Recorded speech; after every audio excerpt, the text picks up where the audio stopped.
നിരഞ്ജനോ എനിക്കൊന്ന് ട്രെയിലറിനകത്ത് നിരഞ്ജനെ നമ്മള് കാണുന്നില്ല, പക്ഷെ കാണിക്കുന്നില്ല. പക്ഷെ പോസ്റ്ററിൽ നിറഞ്ഞ് അങ്ങ് നിക്കുക അല്ലേ? എന്റെ ചുറ്റുമുള്ള പോസ്റ്റേഴ്സ് നോക്കിയാൽ മതി, എല്ലായിടത്തും നിങ്ങളുടെ രണ്ടുപേരും തലയുണ്ട്.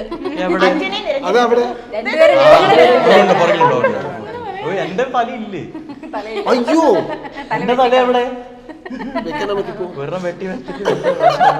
നമുക്കിത് കഴിഞ്ഞിട്ട് സെപ്പറേറ്റ് ആയിട്ട് വന്ന് ഫോട്ടോ എടുക്കാം.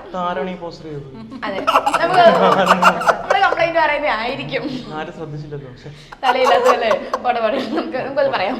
അപ്പൊ നിരഞ്ജന ഭയങ്കര, എനിക്ക് തോന്നുന്നു എനിക്ക് നിരഞ്ജന മാത്രമല്ല അഞ്ജലി ചേച്ചി നിരഞ്ജന ഭയങ്കര സിമ്പിള് എന്നാ ടു ബി ഫ്രാങ്ക് ഭയങ്കര സിമ്പിൾ ആയിട്ട് രണ്ടുപേരും വന്നിട്ടുണ്ട്. നല്ല ഭംഗി മുടിയെ കഴിച്ചിട്ട് സുന്ദരിമാരെ പോയിട്ട് വന്നിട്ടുണ്ട്.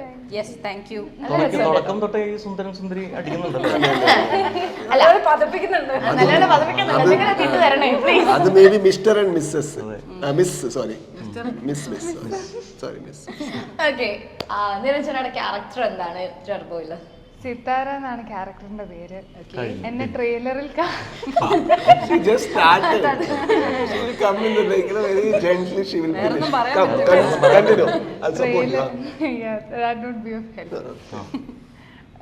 ട്രെയിലറിൽ കാണാത്തത് കൊണ്ട് തന്നെ എനിക്ക് അതിനെപ്പറ്റി കൂടുതലൊന്നും പറയാൻ പാടില്ല എന്ന് പറഞ്ഞിട്ടുണ്ട്. കാരണം കണ്ടന്റ് കുറച്ച് പറഞ്ഞതുപോലെ കഥയിൽ ചെറിയ ചെറിയ ചേഞ്ചസ് വരുന്നുണ്ട്, അതിനോട് റിലേറ്റഡ് ആണ് എന്റെ ക്യാരക്ടർ. അപ്പം അതിനെപ്പറ്റി ഒന്നും പറയാനുള്ള അവസ്ഥയിലല്ല. മൂവിയിലുണ്ടോ അതോ?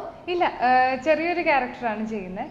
ഇമ്പോർട്ടന്റ് ആയിട്ടൊരു ക്യാരക്ടറാണ് മൂവിയിലെ, ക്രൂഷ്യൽ റോളാണ്. ചെറുതാണെങ്കിലും വലുതാണ്.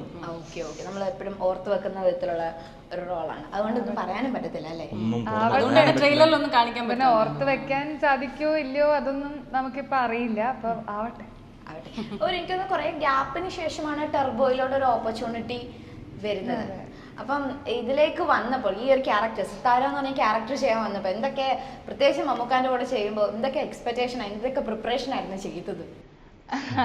പറഞ്ഞതുപോലെ പുത്തമ്പണത്തിന് ശേഷം ഇപ്പൊ ടെർബോയിലാണ് കൂടെ വർക്ക് ചെയ്യാൻ അവസരം കിട്ടിയത്. എനിക്ക് മമ്മൂട്ടി കമ്പനി തുടങ്ങിയതിന് ശേഷം എൻ്റെ വീടിന്റെ നേരെ ഓപ്പോസിറ്റ് ആണ് വിസ്മയ ഡബിങ് സ്റ്റുഡിയോ. അപ്പം മമ്മൂക്ക എപ്പോഴൊക്കെ ഡബ് ചെയ്യാൻ വരുന്നു ഞാൻ വെറുതെ പോവും, ഒന്നില്ലെങ്കിൽ ഫോട്ടോ എടുക്കാൻ അല്ലെങ്കിൽ സംസാരിക്കാൻ. ഒരു പരിചയം ഒന്ന് പുതുക്കി വെക്കാൻ അപ്പൊ യാതൊരു തെറ്റുമില്ല, ഇടയ്ക്ക് ഓർമ്മിപ്പിക്കാം. അങ്ങനെയൊക്കെ നമുക്ക് പണി കിട്ടുള്ളൂ. അതെ, സത്യം. അതെ, ചോദിച്ചിട്ടാണ് അല്ലേ സിത്താര? അല്ല, മുട്ടുവേൻ അന്വേഷിപ്പേൻ തുറക്കും അങ്ങനൊക്കെ അല്ലേ പറയാ, മുട്ടുവേൻ തുറക്കപ്പെടും. അതെ, അപ്പൊ കൊറേ തവണ മുട്ടാൻ പോവും, ഇടക്കിടക്ക് മുട്ടാൻ പോവും. അവസാനം എനിക്ക് നിനക്കെന്ത് എവിടെയാണ് ജോലി, നീ എന്തെവിടെയാണ് ചോദിക്കുമായിരുന്നു.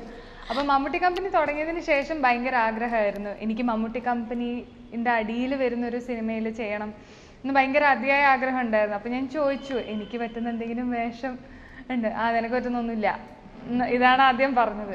അപ്പൊ അത് പറഞ്ഞു കഴിഞ്ഞതിന് ശേഷം എനിക്ക് തോന്നുന്നൊരു 2 മാസമൊക്കെ കഴിഞ്ഞപ്പോഴത്തേക്കും വൈശാഖേട്ടൻ വിളിച്ചു, ഇങ്ങനെ സിത്താര എന്ന് പറഞ്ഞൊരു ക്യാരക്ടർ ടെർബോയിൽ ചെയ്യണം. അപ്പോൾ കേൾക്കുന്ന പേരുകൾ നിർമ്മിക്കുന്നത് മമ്മൂട്ടി കമ്പനി, മമ്മൂക്ക ടെർബോ ജോസ് ആയിട്ട് ചെയ്യുന്നു, മിഥുൻ മാനുവൽ തോമസ്, വൈശാഖേട്ടൻ. കണ്ണും പൂട്ടി എന്താണെങ്കിലും കുഴപ്പമില്ല, 1 മിനിറ്റോ വെറുതെ നടന്നു പോകാനാണെങ്കിൽ ഇങ്ങനെ ആഘോഷിക്കപ്പെടുന്ന വലിയ ക്യാൻവാസിലുള്ള സിനിമകളുടെ ഭാഗമാവാൻ എനിക്ക് ഭയങ്കര ഇഷ്ടമാണ്. അതില് കൂടുതലും നമ്മുടെ പ്രസക്തി അല്ലെങ്കിൽ നമ്മൾ എന്താ ചെയ്യേണ്ട എനിക്ക് അങ്ങനെയൊന്നും ആലോചിക്കാൻ തോന്നിയിട്ടേ ഇല്ല. നമ്മളവിടെ വലിയൊരു വണ്ടർ കാണാൻ വേണ്ടി വരികയാണ്, വിച്ച് ഇസ് ഡെഫിനറ്റ്ലി മമ്മൂക്ക. അപ്പം ഭയങ്കര ഭാഗ്യമായിട്ട് കരുതുന്നു.